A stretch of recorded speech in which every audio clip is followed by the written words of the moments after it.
برج إيفل للبيع. غريبة مش كده؟ تخيل إن في واحد باع برج إيفل. لأ كمان ده ما باعهوش مرة واحدة، ده باعه مرتين.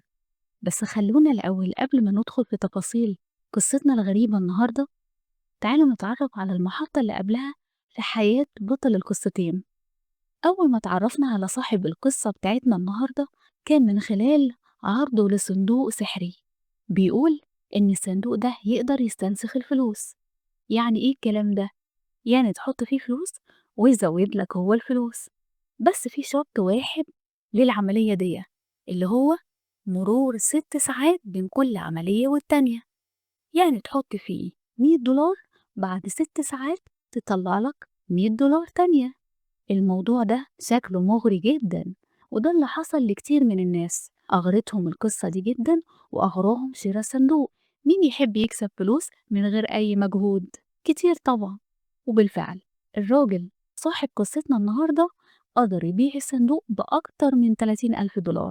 تعالوا كده نزور الراجل اللي اشترى الصندوق ونتفرج على أول عملية له في استنساخ الفلوس. راح البيت وحط $100، الشرط يستنى 6 ساعات. فعلا بعد مرور ال6 ساعات الأولى طلع أول $100. واو، دي الحكاية بجد بقى. طب نستنى كده 6 ساعات تانيين، طلعت $100 تانية. لا ده أنا ما اتضحكش عليا، ده أنا كده اشتريت كنز بال30,000 دولار دول. الراجل اللي اشترى كان بيكلم نفسه من الفرحة. نستنى كده 6 ساعات كمان، يمكن تطلع $100 الجديدة. فعلا طلعت، بس طلع ايه؟ المفاجأة، طلع ورق أبيض. ورق أبيض؟ يا نهار أبيض، ايه اللي حصل؟ هو أنا اتضحك عليا ولا ايه؟ المفاجأة إن الراجل اتضحك عليه فعلا.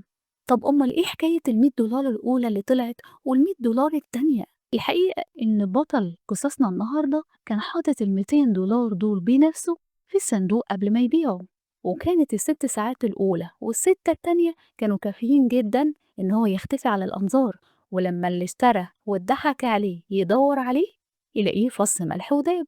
أمال ايه بقى حكاية بيعوا البرج إيفل مش مرة واحدة، لأ مرتين؟ لأ دي قصة تانية خالص، هنعرف تفاصيلها ونشوف كل أسرارها الحلقة الجاية. خليكم معانا.